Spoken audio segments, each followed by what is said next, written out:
Welcome to Radiate, the authentic style podcast where confidence meets color and beauty begins with authenticity. I'm Kathy McKenzie, and this season we're going beyond the palette, exploring how the colors you wear can awaken the woman you were always meant to be. Because your best look isn't about keeping up, it's about showing up in full color.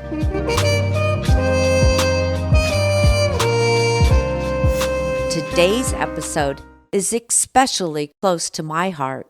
We're talking about the confidence mirror, the moment every morning when you look at your reflection and decide who you'll be that day. And if you've ever avoided your reflection, whispered a silent critique, or wished you looked different, this conversation is for you. The morning moment. Let's start with the truth. Most women I meet don't actually see themselves. What they see is their reflection through the filter of comparison, memory, and expectation. Maybe you've said, I used to look better.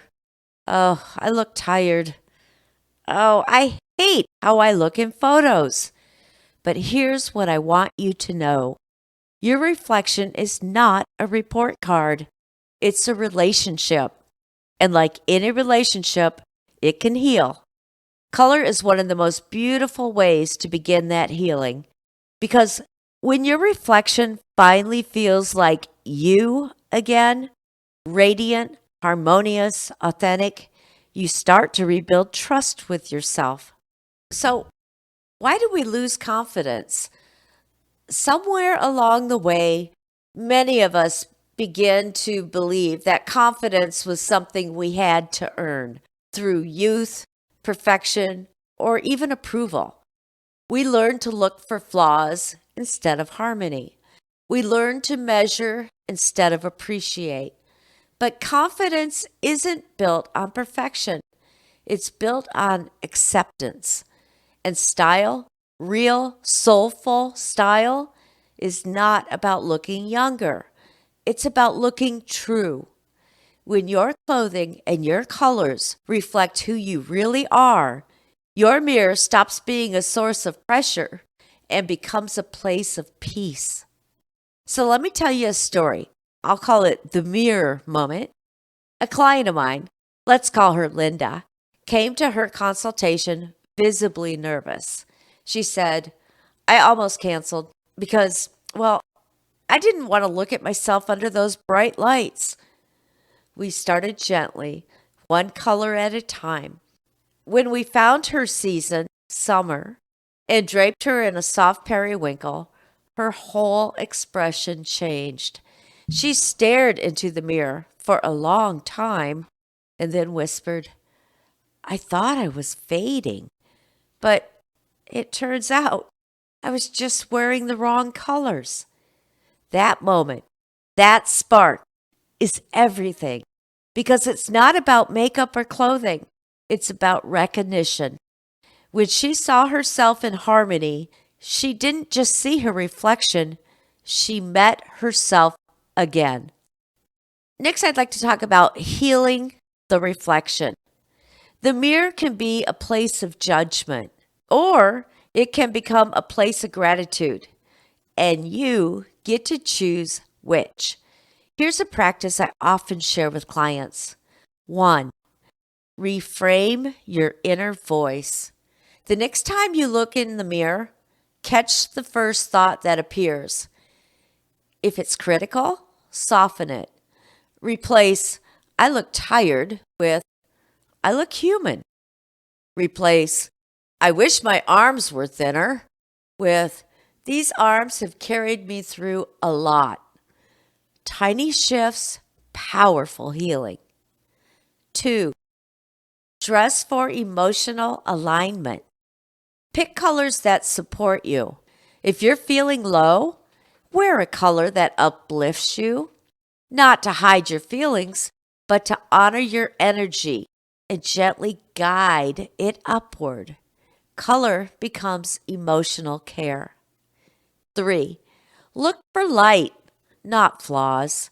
Instead of searching for what's wrong, look for what glows. Your eyes, your smile, your warmth, because what we focus on expands.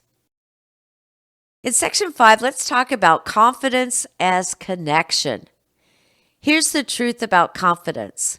It's not a performance. It's a connection. When you're aligned with your palette, when your outer presentation harmonizes with your inner spirit, you exude quiet strength. You walk into a room differently. You speak differently. You carry yourself like someone who belongs. That's what color and self-kindness create together, wholeness.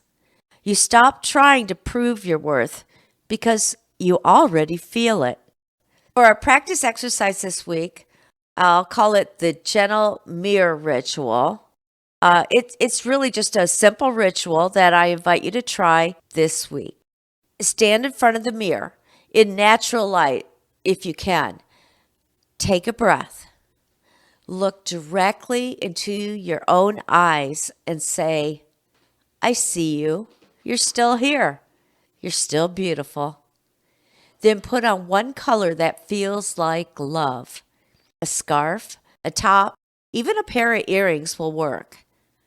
Watch how your reflection changes, not because your appearance did, but because your energy did. That's confidence, not ego, alignment. In closing, I want to thank you for joining me for this heartfelt episode of Radiate, the Authentic Style podcast. My hope is that today you begin to see yourself the way I see my clients, radiant, resilient, and full of color that tells your story. The mirror is not your enemy. It's the messenger, reminding you that confidence begins with kindness. If you're ready to reconnect with your reflection and discover the colors that honor your true beauty, visit yourbestcolors.net to schedule your private consultation. Next week, we'll explore the psychology of color and how each hue you wear communicates something very powerful before you ever say a word. Until then, remember, you are not fading, you are unfolding. And that, my friend, is the most radiant thing of all.